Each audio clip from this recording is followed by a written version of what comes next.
Hello friends, today Shashtika சமையல் என்ன பார்க்க போகிறோம்னா ஒரு சூப்பரான கத்திரிக்காய் சாத ரெசிபி எப்படி பண்ணுறதுன்னு தாங்க பார்க்க போகிறோம். இது மாதிரி செஞ்சு கொடுத்து பாருங்கள். கத்திரிக்காய் பிடிக்காதவங்க கூட விரும்பி சாப்பிடுவாங்க.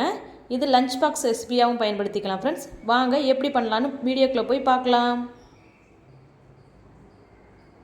இப்போது கத்திரிக்காய் சாதம் பண்ணுறதுக்கு கடாயை சூடு பண்ணிவிட்டு போதுமான அளவு ஆயில் விட்டுக்கலாம். இப்போ ஆயில் சூடானதும் இது கூட கொஞ்சமா கடுகு சீரகம் ரெண்டு ஆட் பண்ணிக்கலாம். இப்போ கடுகு சீரகம் பொரிஞ்சதும் இது கூட நம்ம எடுத்து வச்சிருக்கிற வெங்காயத்தை ஆட் பண்ணி கிளறிக்கலாம். வெங்காயம் பொன்னிறம் வர்ற வரைக்கும் நல்லா வதக்கிக்கலாம். இப்போ இது கூட ஒரு கொத்து கருவேப்பிலை ஆட் பண்ணி நல்லா கிளறி விட்டுக்கலாம். இப்போ இது கூட நறுக்கி எடுத்து வச்சிருக்க தக்காளி ஆட் பண்ணி நல்லா கிளறி விட்டுக்கலாம்.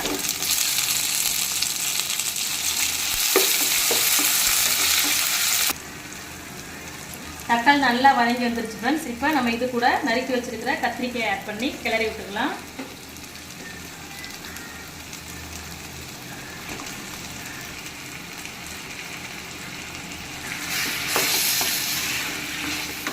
கத்திரிக்காயை நல்லா கிளறி விட்டுக்கலாம். இப்போ இது கூட நம்ம கொஞ்சமாக மஞ்சள் தூள் ஆட் பண்ணி கிளறி விட்டுக்கலாம்.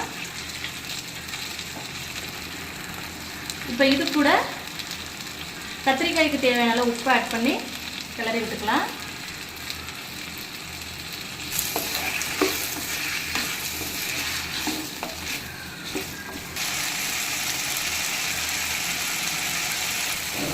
இப்போ பார்த்தீங்கன்னா கத்திரிக்காய் எண்ணெயில் நல்லா வெந்து வரணும்.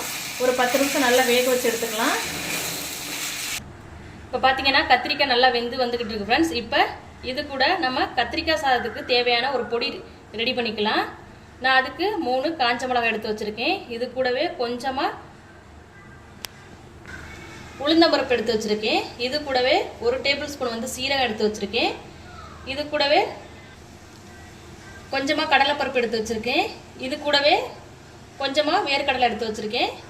இதில் கொஞ்சமாக தேங்காய் துருவல் எடுத்து வச்சுருக்கேன்.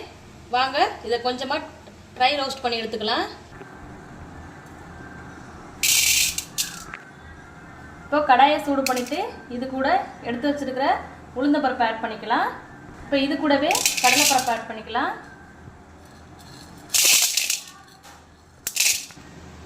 இப்போ இது கூட நம்ம வேர்க்கடலை சேர்த்துக்கலாம்.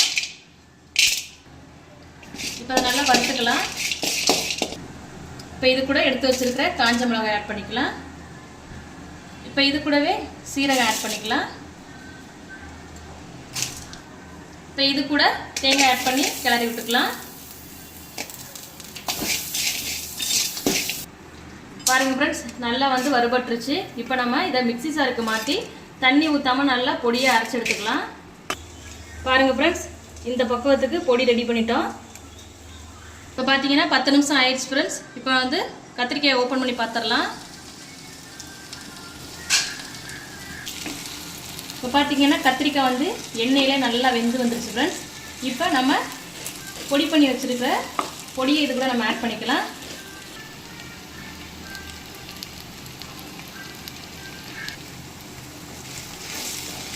இப்போ இதை நல்லா கிளறி விட்டு 2 நிமிஷம் அப்படியே வச்சுருப்போம்.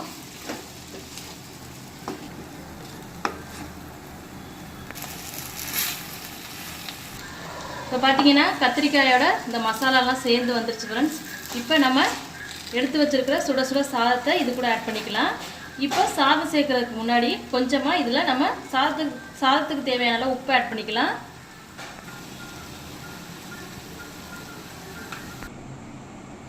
இப்போ இது கூட சாதத்தை கொஞ்சம் கொஞ்சமாக ஆட் பண்ணி நல்லா கிளறி விட்டுக்கலாம். இப்போ சாதம் ஆட் பண்ணிட்டேன். இப்போ அதை நல்லா கிளறி விட்டுக்கலாம்.